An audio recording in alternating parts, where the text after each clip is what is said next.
Chris Van Vliet here with the charismatic enigma, TNA superstar, Jeff Hardy. And Jeff, appreciate you taking the time to chat with me. Hey, thanks for having me. One of the first things I want to talk to you about right off the bat is one of the things you become, really famous for. One of your trademarks, certainly in recent years, is your face paint.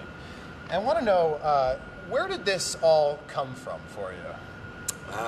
Basically Sting and the Ultimate Warrior. When I was a kid, I love those guys, and I wanted to be a combination of them both. And earlier or later in my career, when I was able to start painting my face, I always did it in the independent circuit as my good guy character. Then I'd wear a mask as the bad guy character. But then when we finally made it, until we were the New Brood, I really didn't get to start experimenting with things like painting my nails or wearing the arm stockings that have become huge now. Yeah. But years later, when I finally started painting my face, it evolved from such a small project to what it is now. I mean, because I come out and paint my eyelids, it's like the coolest thing ever. Because I watch it back on TV and I'm like, oh my God, that looks so amazing, and I'm getting better at it the more I do it. But yeah, it all started and was inspired by the Ultimate Warrior and Sting. With the, the fact that it's different all the time, is there like an inspiration behind it? Is there certain meaning behind certain face paintings versus other ones? I usually, if the color on my shirt, I usually try to match up. Sometimes I clash color, but really there's no rhyme or reason to it. It just kind of happens, just like when I paint canvases, man, because I paint all the time as well. I kind of become my canvas, because this is a fresh canvas every night, and I do the Instagram thing too, where I take a picture every night and thank the town that I was in. So that's just been really fun to me. I'm up to about 60 pictures now. We're hopefully going to do a big book with all the different designs, which will be really cool for the fans. But yeah, it's just getting better and better, and I'm going to continue as long as I can. Well, you're very artistic, with painting your face and the painting you do as well. You're also in a band and you play your own entrance music. Does being artistic, you think, help you at all in your in-ring stuff? Yeah, I think it does, because I'm just not afraid to challenge myself, and I'm not afraid to step out there and do something different, I think, to where other guys might hesitate. And overall, it just makes me more interesting overall. And music is just therapy for me. I've wrote so many songs in the last year, it's crazy. So I'm so excited to get something out there. And there's 5 never before heard songs that myself and Del Oliver have done from TNA that are we're gonna have an EP out, hopefully by Bound for Glory. I'm really excited about for the fans to hear something produced that's mine. Very cool. May 31st, TNA Impact Wrestling went to being live every Thursday at 8 o'clock. For you as a performer, how much different is it performing in front of that live crowd versus being on tape? I love it. When you're live every week and you make a mistake, it's going to be seen, which adds more pressure, and I think pressure makes me better. But there's things, that happen out there that people are going to see. But overall, I love it. It's a huge step for us, and I hope it continues longer than August. I just got my fingers crossed, you know what I mean? Did the internet wrestling community, with the spoilers out there, did that ever ruin it for you guys when you were on tape? It doesn't ruin it, but it doesn't make it as special, I don't think, because I'm not an internet guy, but I just hate when people are able to read what happened and they know what's coming up. They just wait to see the visual. So yeah, if we could always be live, I'm all for that. But where TNA Wrestling is, right now with the live shows, and you just had your longest reigning heavyweight champion of all time, where do you think TNA Wrestling stands now versus, July of last year? It's a slow process, but I think we are on a steady incline, and it might take, in the next 10 years, I can't even imagine how big TNA will be, Impact Wrestling will be, because it don't happen overnight, but by the year, I mean, we are improving strongly, and I think we're just going to continue to get better. Well, one of the things about Impact Wrestling that, could either be a pro or a con is you guys have your home arena, you have the Impact Zone. And I want to know, for you as a wrestler, what are the pros and cons to having that, home arena?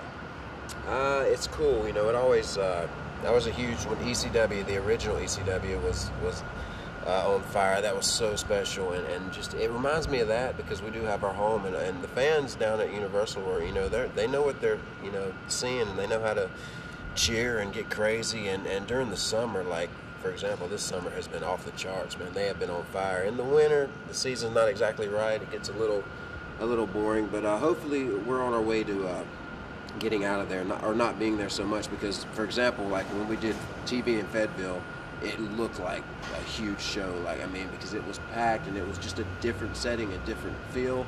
So hopefully we're getting there, you know, like, and nothing happens overnight. So, but I love Universal Studios and the Impact Zone. It will always be a part of wrestling's history.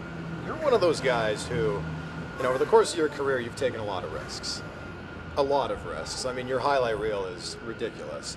When you look back at those moments or think back at those moments, were there any where you think, I shouldn't have done that? That was stupid. No, because knock on wood. It's a steal. I mean, this will work. Yeah, knock sure. on whatever. I've been crazy lucky, man, and I pushed the envelope a little bit. And no, I don't look back on it. I'm glad and proud of everything I've done. I have no regrets, and especially now where I'm at in life, I still challenge myself. Like, there's things I have up here that I think are possible, and I'll probably try to pull them off before I'm done, and hopefully I'll continue the lucky streak of not getting seriously hurt. But I mean, with the style of wrestling that you do you ever think to yourself, I can't do this much longer? I mean, you're 34, you'll be 35 this year. Do you ever think, I mean, this has got to end soon? Yeah, all the time. Like, as much as I'm wrestling now, I mean, because you can't, with my style, I'm always gonna, you know, once I get out there, it's just in my blood to perform the way I perform. And, but yeah, I don't see myself, you know, wrestling until I'm 60 years old or anything like that. But if I'm 55 or 56, 57, and I feel pretty good, you know, I can't put a number on it. Sure. It's always gonna be a love of mine. And I hate it just enough, I think, so I'm at that perfect level. But yeah, I don't put a number on it. I don't know how long I'll continue to do what I do. Is there one particular moment for you that stands out? You know, it could be a match or it could be a high spot, but is there one moment that stands out above the rest as a highlight for you? When I did wrestle Kurt Angle, that was a recent highlight in Nashville at Lockdown, and I hit the Swanton for the first time ever. That feeling after that match was just, it was that rush, that good stuff that you get in life when you do pull something off and you made it possible and believable and shared it with all your fans. All the creatures went crazy. That was just one of those moments when I was on cloud nine right there. I had a slash across my head from getting rammed, but I didn't care. I was just like, I pulled it off. What can I do now? What's next? So I'm always pushing and challenging myself. You've had a lot of you know, issues in your personal life, and the interesting thing about you is you've addressed them all. And so many other wrestlers don't address them, but you know, you've addressed them. They've been worked into storylines. You talk about your suspensions both in WWE and, you know, your problems in TNA. Why do you feel like, you know, that needs to be the fans' business?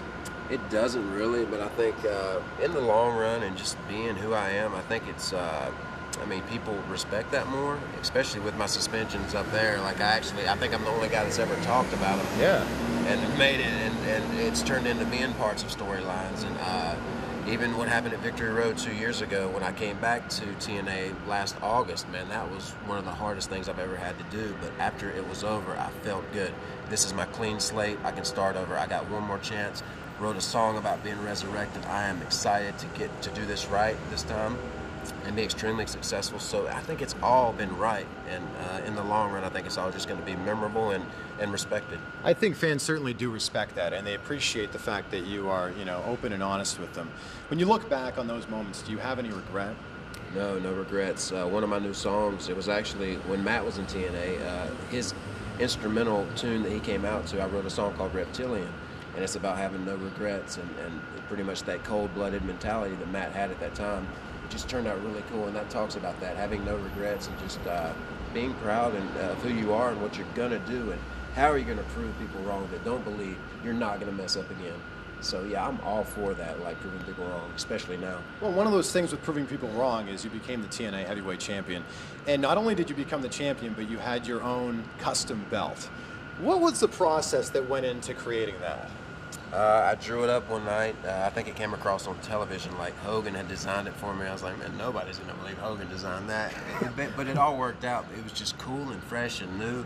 And that's another thing. If I ever do hopefully become world champion again, I have another one that's waiting to be, you know, debuted. And we just got to throw a TNA Impact Wrestling logo on there. If they let me do it, I think it'll be way bigger than the last one.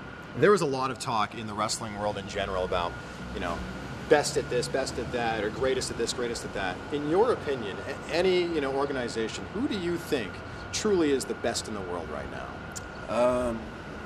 I don't think there is. If I had to say anybody right now that's still performing, I want to say Kurt Angle, But as far as anybody that deserves to wear a shirt that says best in the world, it's Kurt Angle, Shawn Michaels. It's right there. Like Shawn Michaels, I'm so proud to say I was able to get in the ring with him one time. And just overall, he is it. You know, when it comes to professional wrestling, he knows it all. Pound for pound, phenomenal. The final question I have for you, and it's, you know, I sent this out on Twitter that I was going to be interviewing you, and the number one question that came in was everybody wants to know, would there ever be a chance you would ever return for a match in WWE? I don't know. I really don't know. It depends on what's right at my time, at my certain point in life. But right now, TNA is my home, and the way it feels right now, it's going to be my home. So if I'm 40 and I still feel like wrestling, once again, I'm not saying when I'm going to stop or when I'm going to retire, because I don't know. I just kind of take it day by day, man, and just if it feels right, I'll do it. Well, Jeff Hardy, absolute pleasure speaking with you. Thank you so much for your time.